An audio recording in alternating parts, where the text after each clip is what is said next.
Hello students, welcome to my YouTube channel. आज की इस वीडियो में हम लोग बात करेंगे क्रोमोसोम्स के बारे में, जो आपके 11th और 12th दोनों ही स्टैंडर्ड में बहुत ही इंपॉर्टेंट टॉपिक है और ये नीट पॉइंट ऑफ व्यू से भी बहुत इंपॉर्टेंट है। यहाँ से काफी सारे क्वेश्चंस पूछे जाते हैं इन वन वे और अदर वे। ठीक है, तो चलिए स्टार्ट करते हैं। सबसे पहले क्रोमोसोम्स को देखा किसने, क्या होते हैं क्रोमोसोम के, क्या क्या उनका नेचर होता है, क्या उनकी साइज होती है। ठीक है, ये सारी चीजें हम लोग इस वीडियो में डिस्कस करने वाले हैं। तो चलिए स्टार्ट करते हैं। तो सबसे पहले हम लोग देखेंगे कि क्रोमोसोम जो है टर्म किसने दिया और इसको सबसे पहले किसने देखा है। तो सबसे पहले लिखेंगे chromosome term was coined by Waldeyer. Chromosome term was given by Waldeyer ने ये टर्म दिया था and it was first seen by chromosome was first seen by Hofmeister in pollen mother cells of Tradescantia। Tradescantia plant के अंदर जो pollen mother cell होता है ना, जो मियोसिस करके पॉलन ग्रेन्स बनाता है during sexual reproduction in flowering plants, उस प्लांट के अंदर ट्रेडेस्केंशिया के अंदर पॉलन मदर में सबसे पहले क्रोमोसोम को देखा गया था। ठीक है, अब क्रोमोसोम्स होते क्या है, कैसा इनका नेचर होता है। तो बेसिकली आपको याद रखना है कि chromosomes are thread like structures जो कि कहाँ प्रेजेंट होते हैं, न्यूक्लियस के अंदर, and they are mainly found in eukaryotes. Prokaryotes में भी क्रोमोसोम मिलते हैं but we do not call them as chromosome. ठीक है, क्योंकि वहाँ पे प्रॉपर न्यूक्लियस नहीं होता और बहुत ज़्यादा क्रोमोसोम्स नहीं होते। वहाँ पे सिंपल जो जेनेटिक मटेरियल है वो एक प्रो क्रोमोसोम के फॉर्म में प्रेजेंट होता है। सो दैट इज वाई मैं आपको ये बता रही हूँ कि क्रोमोसोम टर्म यूकैरियोट्स में यूज होगा, नॉट इन प्रोकैरियोट्स। प्रोकैरियोट्स में आप प्रो क्रोमोसोम टर्म यूज कर सकते हो। ठीक है, chromosomes are thread like structures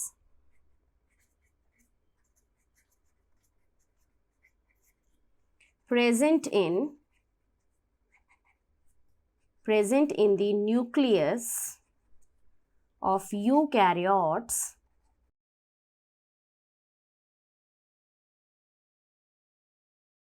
which is supposed to be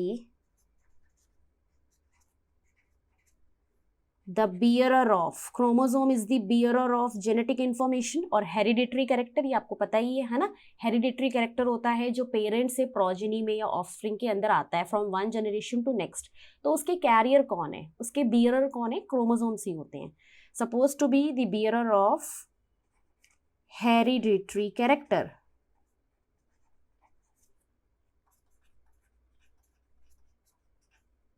ठीक है, हेरिडिटरी कैरेक्टर्स। अब हम बात करते हैं फिजिकल नेचर ऑफ क्रोमोसोम की। क्रोमोसोम का क्या शेप होता है, क्या साइज होती है, कौन कितने नंबर्स में ये प्रेजेंट हो सकते हैं। ठीक है, so next is physical nature.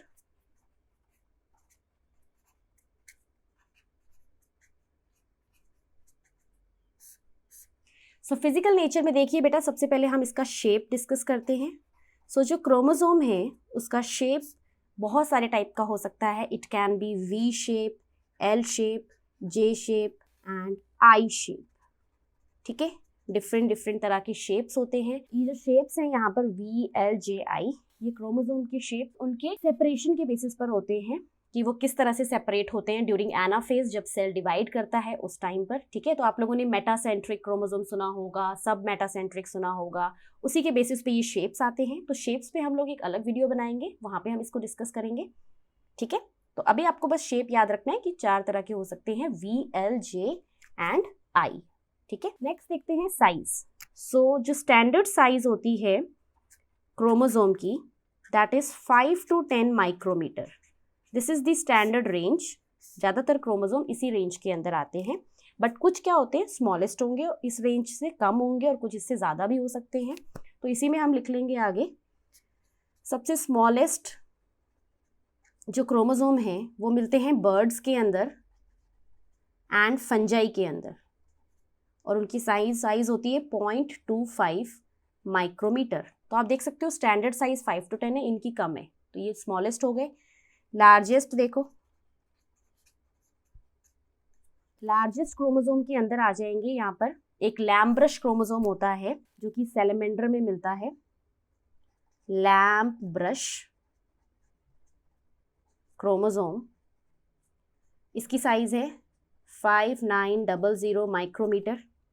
और प्लांट्स में अगर हम देखें तो ट्रिलियम प्लांट है, ट्रिलियम प्लांट, इसके क्रोमोसोम की साइज होती है 30 माइक्रोमीटर। सो ये जो जितने भी मैंने आपको बताए हैं नॉर्मल रेंज से बाहर है या कम है उससे, इसलिए हम इनको एक्सेप्शंस में पढ़ लेते हैं। नेक्स्ट देखिए बेटा, नंबर, क्रोमोसोम का नंबर है। नंबर में आपको एक चीज याद रखनी है कि एक स्पीशी के जितने भी मेंबर्स होंगे ना उनमें ये सेम रहेगा, बट सभी ऑर्गेनिजम्स में सेम नहीं होता। जैसे ह्यूमंस में जो क्रोमोसोम नंबर है वो जरूरी नहीं है डॉग में भी उतने ही हो, ठीक है। तो पर एक स्पीशी के इंडिविजुअल में इट इज सेम। तो हम यहाँ पे लिखेंगे fixed for individuals of a particular species.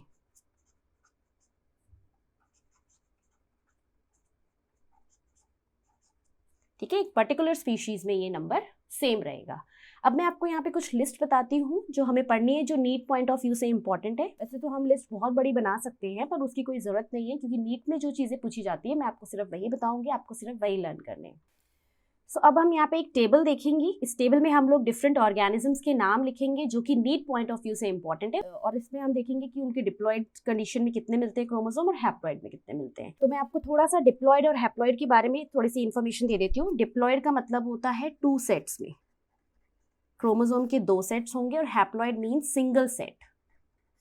ठीक है, सिंगल सेट ऑफ क्रोमोसोम को हैप्लॉयड कंडीशन बोलते हैं, और अगर वो 2 सेट में मिलेंगे तो उसको डिप्लॉयड कंडीशन बोल देते हैं। ठीक है, तो सबसे पहले हम यहाँ पर देखते हैं एनिमल्स में सबसे मिनिमम किस में मिलता है।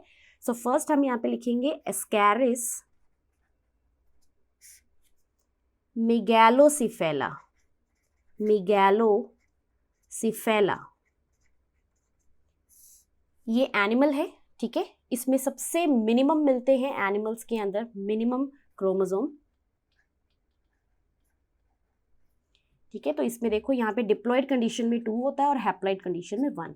तो आप खुद ही देख सकते हो इससे कम तो क्रोमोसोम क्या ही होंगे। हैप्लॉयड सिंगल सेट में 1 है और डबल सेट में 2 हो गए। ठीक है, so this is the minimum number of chromosome present in animals, और वो एस्कैरिस में आपको मिलेंगे। सिमिलरली प्लांट्स में देखते हैं सबसे मिनिमम किसके अंदर होता है। तो प्लांट्स के अंदर है हैप्लोपेपस, हैप्लोपेपस ग्रेसिलिस, हैप्लोपेपस ग्रेसिलिस, ये मिनिमम प्लांट्स के अंदर है। ये प्लांट है, आप यहाँ लिख लो, ये this is animal and this is plant. इसमें मिनिमम क्रोमोसोम मिल रहे हैं। प्लांट में जो मिनिमम क्रोमोसोम है दैट इज 2, हैप्लॉयड में 2 और डिप्लॉयड में आपको पता है 4 हो जाएंगे। तो अगर आपसे पूछा जाए कभी भी कि सबसे मिनिमम क्रोमोसोम किस में मिलते हैं, प्लांट्स में या एनिमल में, तो आप बोल सकते हो एनिमल्स में, दैट इज 1 सिंगल सेट में, और प्लांट्स में मिनिमम है 2। ठीक है, इसी तरह से हम नेक्स्ट देख लेते हैं ड्रोसोफिला, जिसको फ्रूट फ्लाई बोलते हैं। ड्रोसोफिला मिलानोजेस्टर, फ्रूट फ्लाई, फ्रूट्स पे ये बहुत ज़्यादा कॉमनली आपको देखने को मिल जाती है। तो इसके अंदर आपको मिलते हैं डिप्लॉयड कंडीशन के अंदर 8, 2 सेट में 8 है तो हैप्लॉयड में हाफ हो जाएगा, that is 4। Next is P.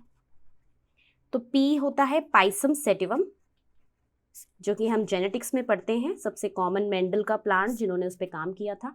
इस प्लांट में डिप्लॉयड कंडीशन में मिलते हैं 14 और हैप्लॉयड में 7। अब हम ह्यूमंस का और देख लेते हैं, क्योंकि लिस्ट तो हम लोग बहुत बड़ी बना सकते हैं पर उसकी कोई ज़रूरत नहीं है। नेक्स्ट आप देख लो ह्यूमंस, होमो सेपियन, होमो सेपियंस के अंदर आपको पता है कि डिप्लॉयड कंडीशन में टोटल 46 क्रोमोसोम है और हैप्लॉयड में है 23 क्रोमोसोम्स। नेक्स्ट हम इसमें लिख लेंगे व्हीट एंड मेज के अंदर। तो व्हीट के अंदर जो क्रोमोसोम मिलते हैं डिप्लॉयड कंडीशन में दैट इज 42 और हाफ हो गए 21। मेज में डिप्लॉयड कंडीशन में मिलते हैं आपको 20 और हाफ हो गए 10। ठीक है, अब मैं आपको एक प्लांट बता रही हूँ जिसमें सबसे ज़्यादा मैक्सिमम क्रोमोसोम मिलेंगे, दैट इज ऑफियोग्लोसम, ऑफियोग्लोसम। ठीक है, फर्न है ये, टेरिडोफाइट को बिलोंग करता है। इसमें डिप्लॉयड कंडीशन में मिलते हैं 1260 और हैप्लॉयड कंडीशन में हो जाएंगे 630।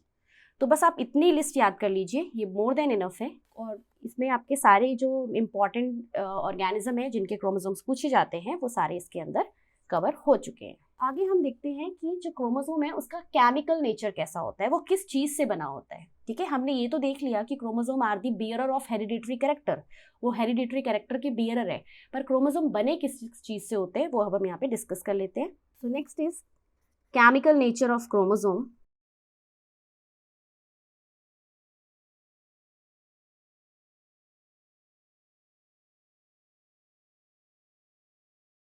तो क्रोमोसोम की केमिकल नेचर की अगर हम बात करते हैं तो क्रोमोसोम के अंदर एक तो डीएनए आएगा, वो आपको पता ही है। ठीक है, साथ ही साथ उसको डीएनए को पैक करने वाली प्रोटीन्स भी होंगी, that is histone.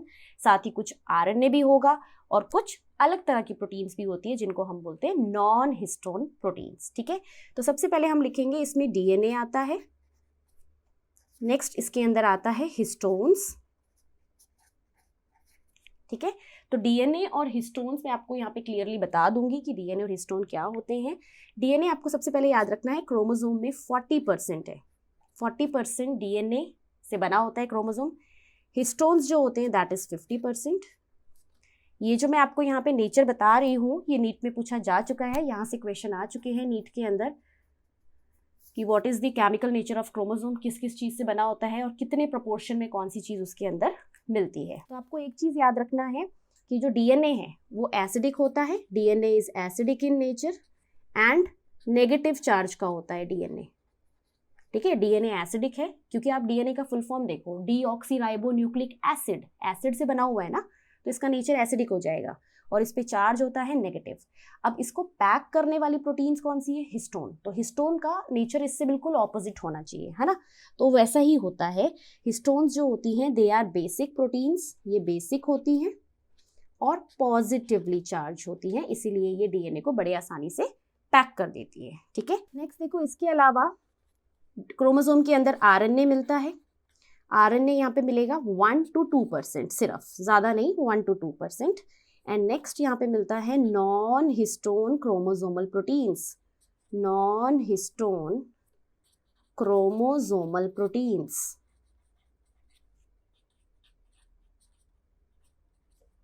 So non histone chromosomal proteins क्या होती है, जैसे मैंने आपको बताया हिस्टोन प्रोटीन्स हैं डीएनए को पैक करने वाली प्रोटीन, है ना, डीएनए पैकेजिंग प्रोटीन्स। उसी तरह से जब डीएनए को हिस्टोन से भी ज्यादा पैकेजिंग चाहिए होती है, when DNA require very high level of packaging, उस टाइम पे ये वाली प्रोटीन्स आती है। सो ये हिस्टोन के अलावा है, नॉन हिस्टोन, इनका काम है to provide higher level of DNA packaging. और ये कितनी मिलती है क्रोमोसोम के अंदर, 8.5% प्रोपोर्शन में, और ये एसिडिक होती है, जबकि हमने हिस्टोन का नेचर देखा बेसिक, ये एसिडिक नेचर की है। ठीक है, तो आपको एक चीज याद रखनी है कि वैसे तो हिस्टोन है मेन, जो मेन डीएनए पैकेजिंग प्रोटीन है दैट इज हिस्टोन, बट जब हिस्टोन से भी ज्यादा पैकेजिंग हमें चाहिए होती है तो हम वहां पे नॉन हिस्टोन क्रोमोसोमल प्रोटीन्स को यूज करेंगे। तो हम यहाँ पे लिख लेते हैं एक बार हिस्टोन का क्या रोल होता है, क्योंकि ये पूछा जाता है नीट के अंदर। तो हिस्टोन आपको याद रखना है ये बेसिकली बेसिक प्रोटीन्स हैं, बेसिक प्रोटीन्स। और आपसे पूछा जाए व्हाई दे आर बेसिक, तो इनकी ना 2 अमाइनो एसिड से बनी होती है जो कि बेसिक इन नेचर है। बेसिक प्रोटीन्स ड्यू टू लिख लो किसकी वजह से है, आर्जिनाइन, आर्जिनिन एंड लाइसिन। तो जो आर्जिनिन और लाइसिन है वो बेसिक अमाइनो एसिड है, उसी की वजह से हिस्टोन का नेचर बेसिक हो गया। Helps in packaging of DNA into compact structure, into compact structure that is chromosome। तो क्रोमोसोम तभी बनेगा जब डीएनए को पैक करेंगी। और एक और चीज याद रखना कि क्रोमोसोम में डीएनए का प्रोपोर्शन हिस्टोन से कम होता है, ये भी क्वेश्चन आता है। ठीक है, ये मत सोचना क्रोमोसोम है तो उसमें डीएनए ज्यादा होगा, नहीं, डीएनए पैक करने वाली प्रोटीन्स उससे ज्यादा है उसके अंदर।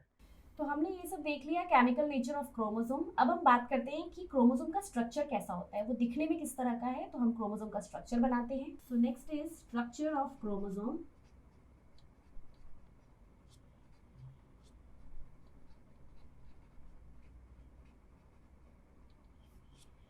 सबसे पहले आपको ना क्रोमैटिड्स पता होना चाहिए। क्रोमैटिड्स तो बेसिकली एक क्रोमोसोम के अंदर 2 क्रोमैटिड होती है, 2 क्रोमैटिड्स। ठीक है, जैसे ये 2 क्रोमैटिड्स हैं, ये आपस में जुड़ी होती हैं with the help of centromere. ये मैंने दोनों क्रोमैटिड्स बना दी हैं। ठीक है, ये आपस में सेंट्रोमियर से जुड़ी हुई है। तो जब हम पूरा डायग्राम बनाएंगे क्रोमोसोम का तो हमें क्रोमोसोम इस तरह का दिखाई देगा।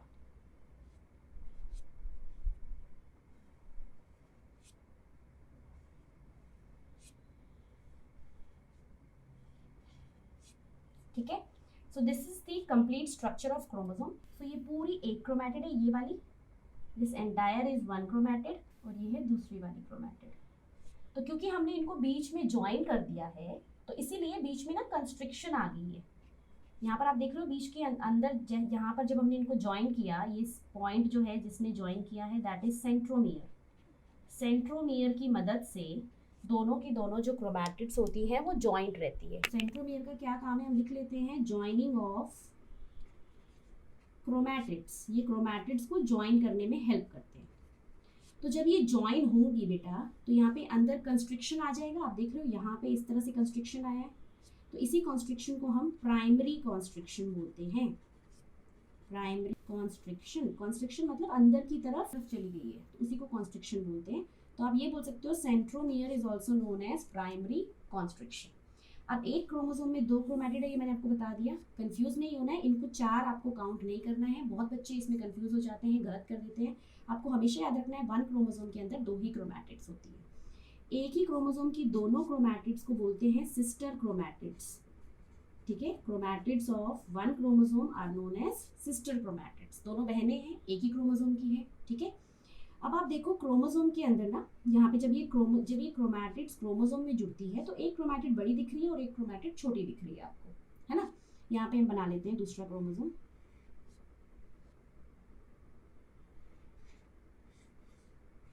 जैसे ये देखिए, ये बीच में सेंट्रोमियर है। ये क्रोमैटिड आपको दिख रही है लॉन्ग, इसको बोलते हैं लॉन्ग आर्म, और ये है छोटी शॉर्ट आर्म। ठीक है, तो क्रोमोसोम के अंदर एक लॉन्ग आर्म है, एक शॉर्ट आर्म है। ऐसा जरूरी नहीं है हर क्रोमोसोम में हो, कुछ कुछ क्रोमोसोम में दोनों आर्म्स बिल्कुल सेम भी होती है अगर सेंट्रोमियर बिल्कुल सेंटर में है। तो बेसिकली सेंट्रोमियर की पोजीशन के बेसिस पे ही लॉन्ग आर्म और शॉर्ट आर्म बनती है। और नीट 2019 के अंदर क्वेश्चन आया था कि जो लॉन्ग आर्म है उसको हम कैसे रिप्रेजेंट करते हैं और शॉर्ट आर्म को कैसे रिप्रेजेंट करते हैं। तो long arm is represented by, हमेशा याद रखना, long arm is represented by Q, small Q से हम उसको रिप्रेजेंट करेंगे, और शॉर्ट आर्म को रिप्रेजेंट करेंगे स्मॉल पी से। ये नीट 2019 में क्वेश्चन आया था और बहुत सारे बच्चों को इसका आंसर नहीं पता था क्योंकि एनसीईआरटी में कहीं गिवन ही नहीं है। ठीक है, तो सिर्फ एनसीईआरटी रीड करने से जो है कुछ पॉइंट मिस भी हो जाते हैं जो नहीं दिए हैं, तो इसलिए आपको कुछ एडिशनल चीज़ें भी पढ़नी पड़ेगी। बिल्कुल, यहाँ पे जो पी है वो किसको डिनोट करता है, पेटीथ, विच इज़ वेरी स्मॉल, है ना। वेरी स्मॉल के लिए हम यूज करते हैं फ्रेंच में। तो वही चीज़ है, जो छोटी आर्म है वो हो जाएगी पी आर्म और जो लॉन्ग आर्म है वो हो जाएगी क्यू आर्म। आपको इनके लिए जो सिंबल्स आप यूज़ कर रहे हैं वो हमेशा स्मॉल में होने चाहिए, कैपिटल में नहीं। ठीक है, तो एक क्रोमोसोम की दोनों क्रोमैटिड्स को बोलेंगे सिस्टर, और अगर दूसरा कोई क्रोमोसोम इसके साथ में होगा और इसकी क्रोमैटिड और दूसरे क्रोमोसोम की क्रोमैटिड को बोलते हैं नॉन सिस्टर। तो हम ये बोल सकते हैं कि एक ये क्रोमोसोम है और एक ये क्रोमोसोम है, तो ये दोनों क्रोमैटिड्स आपस में हो गई नॉन सिस्टर। तो एक ही क्रोमोसोम की दोनों क्रोमैटिड्स होती है सिस्टर, और दूसरे क्रोमोसोम के साथ अगर आप बोलोगे तो वो हो जाएगी नॉन सिस्टर क्रोमैटिड्स। ठीक है, तो यहाँ पर देखिए ये जो पार्ट है, यहाँ पे सेंट्रोमियर की पोजीशन पे लॉन्ग आर्म और शॉर्ट आर्म बनी है। हम इनके लिए सिंबल्स ये यूज़ करते हैं।